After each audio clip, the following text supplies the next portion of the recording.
Welcome back to the Become Limitless Podcast. This week we're going to cover why do we need sleep. Now, I know I've covered in an earlier episode how to get better sleep. If you haven't seen haven't heard that episode, make sure you go back and check it out. And now, why is it important that we get good quality sleep? Why is it important that we get a certain amount of hours of sleep? And I'm going to cover that in this episode. Why those things are so important, the quality and quantity of sleep that we get. This episode, we're going to go into things like your sleep and the performance physically and mentally, the correlations between sleeping and learning, your organs, how they are enriched or they're damaged due to how much sleep you have, your immune system and how it functions and reacts to sleep, obviously a lack of or more sleep, how you can emotionally reset yourself, how sleep can do that, can emotionally reset you. It creates balance on a metabolic level in your body. We'll go into more detail there.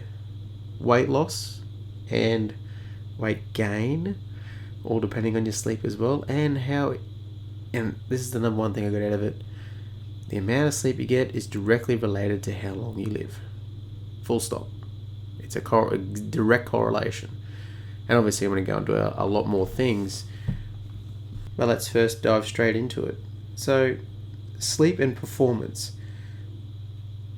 Now, they talk about this 8 hours, this magic number of 8 hours sleep, and that's what we're supposed to get. That's what they say. I know there's a lot of people out there saying that's a lot of, like, you're wasting a lot of time. 8 hours sleep is such a long period of time to be asleep for, where you could be doing other things, especially these highly productive people. And there is a few people out there that don't lose performance only getting 6 hours sleep a night. But the majority of us, we're not going to get that performance. Anything under the 8 hours and you will start to lose a performance. And I firsthand know this. I've experienced this one straight away. So this is a physical performance I'm talking about. Also mental, I've obviously exposed to. So after a night shift, and it's not a good night shift, I've lost sleep, I've only had 3 or 4 hours, maybe less sleep than that. It happens, it's what happens, but I notice and I can tell it's a difference. Like you can see on my the Garmin or the Strava, my performance levels are dropped heaps. Now these numbers are pretty crazy. Time for myself to start to get to, like, when I'm exhausted, it drops like from 10% to 30% when we lose 2 hours of sleep. So that means I'll get exhausted quicker, much quicker, just having 6 hours instead of 8 hours. And you can imagine the compound effect it gets when you start getting even less than 6, 5, 4, 3, all the way down to no sleep, how much that's going to affect you physically. And that's just the muscles and the body in general, like the brain, the mental fatigue that you have, and you felt it, and it's an epidemic because people not sleeping enough is the equivalent, when you're tired and you haven't had enough sleep, is the equivalent to drink driving. They've stated it many times. And that's why there's so many fatigue warnings out there. Stop and have a break if you're driving long distances. So many different things out there warning you of the dangers of driving while tired. Because it's exactly like when you're drunk. Because your brain is just not alert. Your reaction times aren't there. That's because of that lack of sleep. So do yourself a favor, and if you are driving long distances, you start getting tired, make sure you have a sleep, okay? Just pull over, have a quick nap, get yourself re-energized, get that brain rewired and re-energized and ready to go, okay? So, but back to physical exhaustion. They've done lots of studies where they've seen that the limb extension, the vertical jump height, your muscle strength, all decrease from lack of sleep. Like this is proper studies that have been done. All those little, they're normally metrics that they use to show people's performance physically, and they all decrease with lack of sleep, or the decrease in sleep under 8 hours. So obviously all you athletes out there listening, be aware, if you're getting less than 8 hours sleep, you are like robbing yourself of potential performance that you could have. And I know this day and age, it's really hard to get your 8 hours sleep in. I know, because people are so busy, they're staying up till a certain amount of time, and then they're waking up at a certain time to go to jobs, to get exercise done before their jobs, to get hobbies done before their jobs. So it's very important that we balance. It's all about balance. So you got 24 hours in a day. So that's a third of your day gone just sleeping if it's 8 hours. But you've got to look at the trade-off. If you start dropping it down to 7, 6, then what are you losing mentally? What are you losing physically and performance-wise for your job, for whatever you may do? Is that extra, if that loss of 2 hours of more work you get to do, okay, because you are trading it off for having a better performance when you are awake. So when you're going at your job, you're doing your thing, you're getting better results in a faster time. So it's all about balance, okay? So it's very important that we understand what we're doing there when it comes to, okay, I'm trading off an hour of sleep, I'm only having 7. Is that a good trade-off? Is that balance there? Am I going to lose that performance? Am I going to miss out on some key performance that I might need later on in the day? Or because I thought I needed to have 1 hour less or 1 hour more being awake, 1 hour less sleeping. So we just want to start these items that we just want you to start thinking about, especially for you, those of you, sorry, let me spit that out properly. For those of you that have definitely getting 6 or less, you really need to start evaluating your sleep patterns and everything like that. So now, as I mentioned before, when we're talking about, obviously, again, performance, physical performance, and I did say metabolic, that's hampered. Your respiratory system is hampered. So your ability to breathe, your cardiovascular system is hampered. It's inside your body as well as also taking a hit whenever you get under that 8 hours, the magic 8 hours number. So to be more specific when it comes to your respiratory system, the amount of air the lungs can take in and then put out is reduced. So your ability to breathe in and take the air in, take the O2 in and exhale the carbon dioxide is reduced. So if you're thinking physically, as a performance-wise, that's the bread and butter. You've got to be able to get the oxygen in and the CO2 out. And if you can't do that as efficiently, then you're losing performance there, especially if it's just because you didn't want to sleep for that next hour, or you didn't want to go to bed a little bit early because you're watching Netflix or TV. Most of the time, that's where people are wasting time. They're sitting up watching stuff that they don't need to be watching, where they could be in bed sleeping. And I believe that's where there's a big problem, or they're on their phones just mindlessly scrolling when they don't need to be. They can just be going to bed. Like, what's the point of staying up until that time? You're not socializing, you're not doing anything, you're just wasting time. You're sitting there just numbing your mind. And there's a lot of wasted time there. And I believe that's where people can find a lot of time. Where I personally have found a lot of time, because I was finding myself 7 hours sleep was the norm. 7 hours sleep was the norm. And the more research I've done on this topic, the more I realise I need to get to 8 if I want my performance physically and my performance mentally to be up to scratch. And I found that come after 8 o'clock, when everyone's in sleep and it's all shut up, I'm just sitting there most of the time watching a TV show, and I'm just sitting there wasting time until I give myself bed that half an hour to an hour before bed, before I shut all the electronics off, where I could just get rid of that. I don't need that. What do I need that? What do I feel like I need that downtime, that TV? That's a dopamine hit. And if you haven't listened to that episode, go back and check the dopamine episode. It's really good at understanding. It just shows you why that happens. And the more awareness we have, the more power. That's right, isn't it? Okay. Now, I do that. And it's like, oh, I've got to stop that. That's wasting time. That's wasting time that I could be sleeping. So think about it like that. Okay, if I just go straight into my nighttime routine, straight up everything's done, the washing's done, the cleaning, so the dishes are done, I've done the sweeping, the house is looking pretty schmicko now. Okay, now I can start doing my journaling and my meditation and breath work before bed. And those things I can understand, okay, if I'm going to lose like 10-15 minutes here and there, it's okay, because journaling's helping me. Writing down all those information, getting that all out of my head. It's a nice clear picture I can look back at later on. Meditation, multiple reasons why meditation is really good for you, and the breath work, because that's what I've decided to do, and I really do feel good on that. But stay tuned for that breath work, because that's that Wim Hof one, and I'll keep you up to date on the ice baths and the breath work there, but so far it's been really good. So I'm going to keep doing those things because they're actually benefiting my health. Then, bedtime. Don't waste time, go to sleep. And then I can get up at whatever time, 8 hours afterwards. So it's very important that I work out that too. If I want to get up at this time to do exercise or something before work, I've got to go to bed at X o'clock, whatever the case may be. So I want you to really focus on understanding how to set those times. Make sure you get that 8 hours. Stop wasting time looking at screens of any sort at any time at night now. Just cut it away. You don't need it. It's not important. Now I'll just recap that again. If you're getting less than 8 hours sleep, you're losing the ability for your body to have better limb extension, your vertical jump height, your muscle strength is all decreased. Inside you, you've got your cardiovascular system, your metabolic system, your respiratory systems, they're all hampered from that. That's the air. The air going in and out of your lungs is reduced. You can't push as much air in and out. You're not working at peak performance.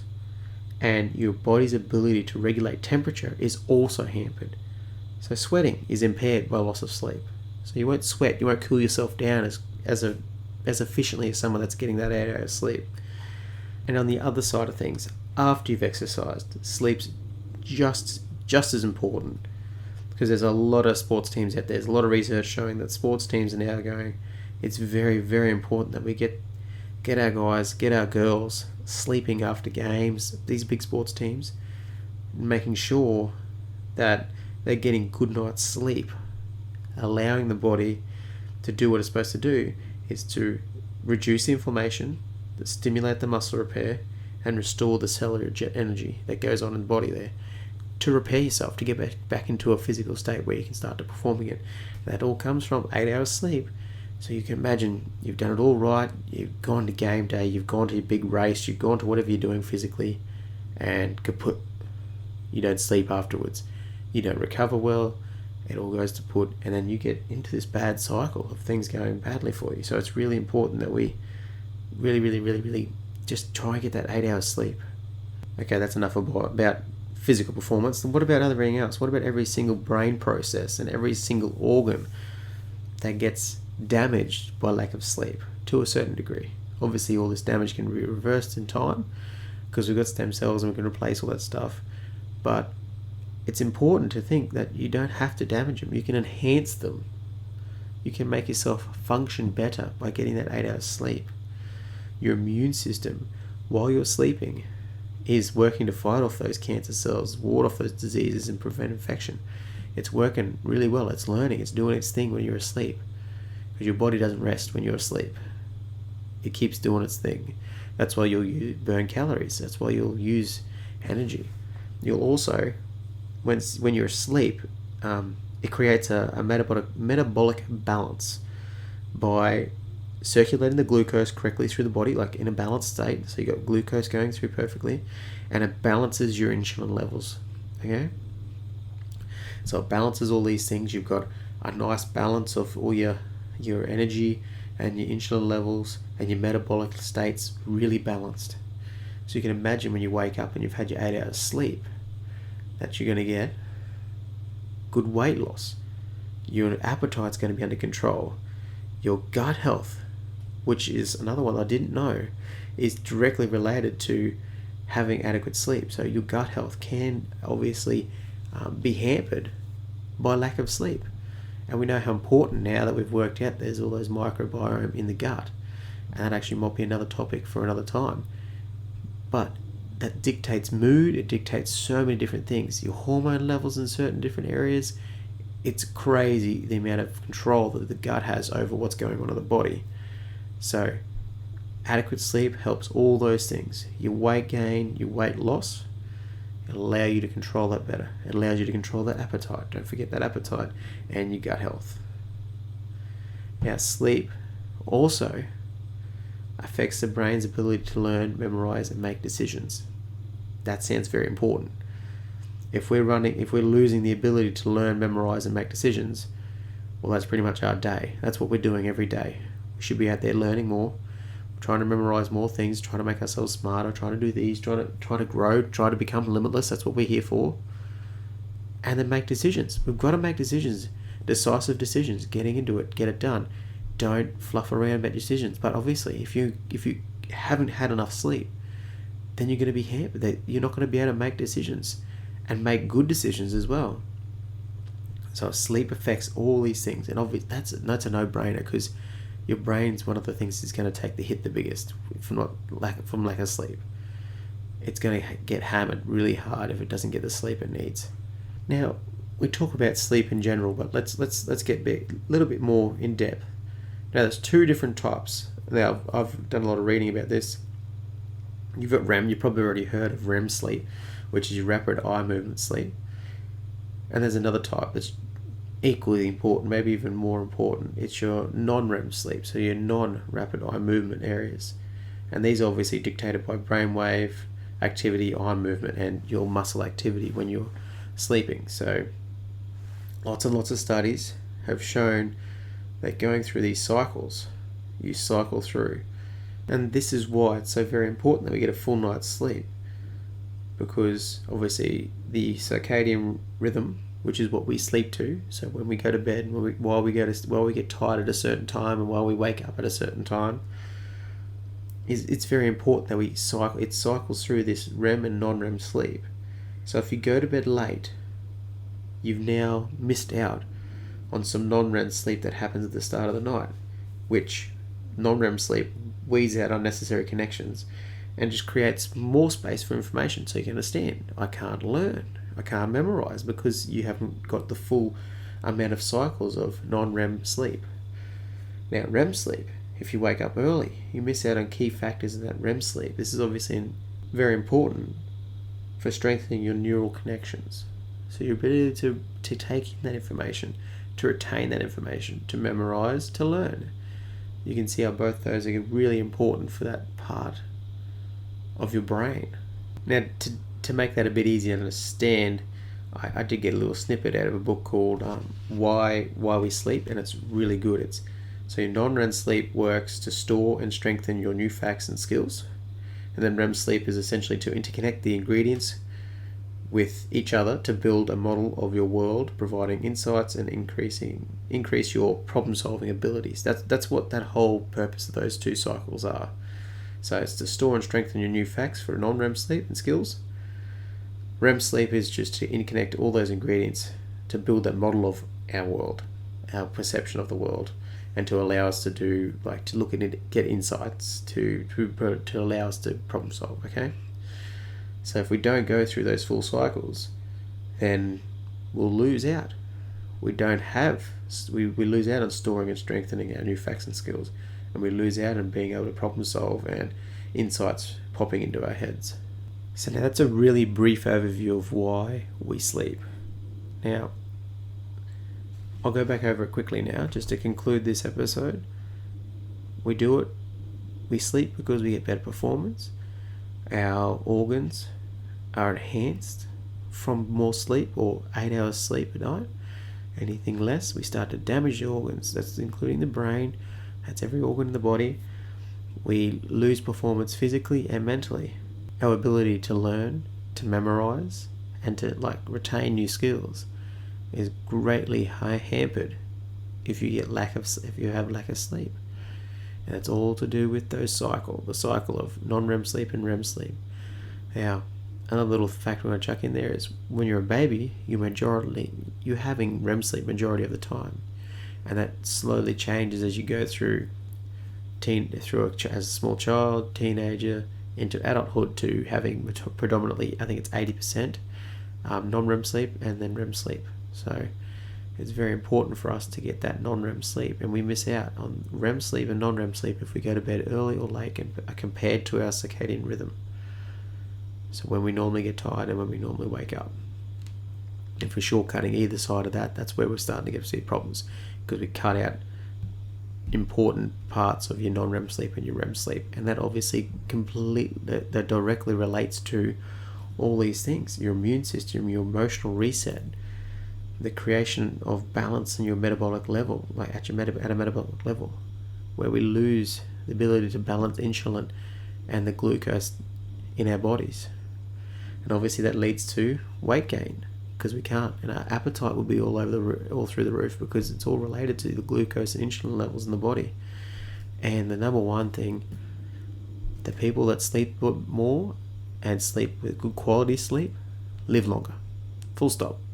People that get better quality sleep and a good quantity of sleep, they live longer. So that should just be one of the things that you want to do, and they'll live better. So that's it for this episode.